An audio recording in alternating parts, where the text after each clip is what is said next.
నెల్లూరు జిల్లా పొదలకూరు మండలం తాటిపర్తి గ్రామంలో నూతనంగా నిర్మించిన doctor YSR village health clinic ను మంత్రి కాకాని గోవర్ధన్ రెడ్డి గురువారం ప్రారంభోత్సవం చేశారు.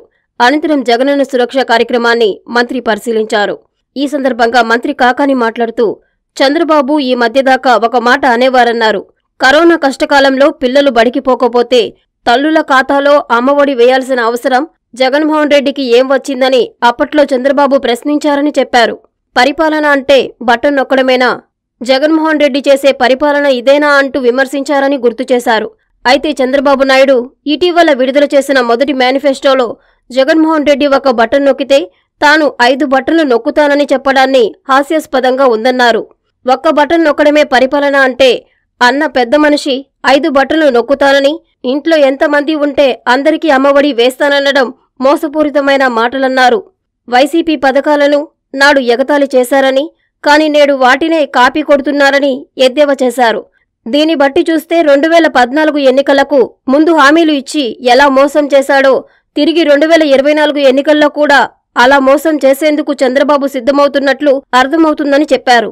ఈ కార్యక్రమంలో స్థానిక ప్రజాప్రతినిధులు, వివిధ శాఖల అధికారులు పాల్గొన్నారు. కలపాల్సి వాళ్ళని కలపడం, రేషన్ కార్డు స్ప్లిట్ చేసి ఎవరైనా ఉద్యోగం చేసుకునేటువంటి వాళ్ళని పక్కన పెట్టి మిగతా వాళ్ళకి సంక్షేమ కార్యక్రమాలు అందించడం, మొబైల్ ఫోన్ లింకింగ్ ఏదైనా ఉంటే చేయడం, అన్ని కూడా ఒకటేసారి చేయాలనేటువంటి లక్ష్యంతో దాదాపుగా 15,000 క్యాంపులు ఈ రాష్ట్రంలో ఇటువంటి నిర్వహించిన ప్రతి సచివాలయ పరిధిలో 2,65,000 మంది వాలంటీర్లు, 1,50,000 మంది సచివాలయ ఉద్యోగులు, 3,000 మంది మండల స్థాయి అధికారులు ఉన్నటువంటి స్థానికంగా ఉండేటువంటి నాయకులు అందరూ కలిసి ఈరోజు ఈ కార్యక్రమాలను నిర్వహిస్తున్నాం. వారు మీకు కనిపిస్తున్నాడా ఈ వ్యవస్థలో ఒక్కసారి మీరు ఆలోచించండి.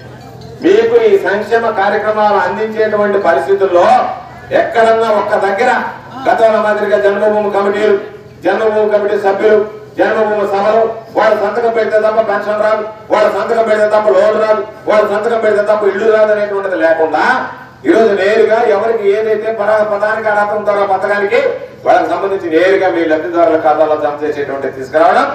1,60,000 కోట్లు, ఈ దేశంలో 1,60,000 కోట్లు బటన్ నొక్కి రాష్ట్ర ప్రజల్లో ఖాతాల్లో జమ చేసినటువంటి మొట్టమొదటి వ్యక్తి ఈ రాష్ట్ర ముఖ్యమంత్రి జగన్మోహన్ రెడ్డి గారు అని చెప్పి మీ అందరికీ తెలియజేస్తారు. జగనన్న సురక్ష కార్యక్రమం, ఈ కార్యక్రమంలో భాగస్వాములై మీరందరూ కూడా ఈ కార్యక్రమం విజయవంతం కావడానికి, మీకు సంబంధించినటువంటి సమస్యలు పరిష్కరించడానికి ఈ వేదికని వినియోగించండి అని చెప్పి మిమ్మల్ని అందరినీ కోరుకుంటూ అనేక సందర్భాల్లో మీకు చెప్పినటువంటి మాట, మీరందరూ ఆదరిస్తే, ఆశీర్వదిస్తే, అవకాశం ఇస్తే సర్వేపల్లి నియోజకవర్గానికి నేను శాసనసభ్యుడిని అయితే ఏ ఒక్కరు కూడా సర్వేపల్లి నియోజకవర్గానికి శాసనసభ్యుడు కాకాని గోవర్ధన్ రెడ్డి అని చెప్పుకునేటువంటి విధంగా కాకుండా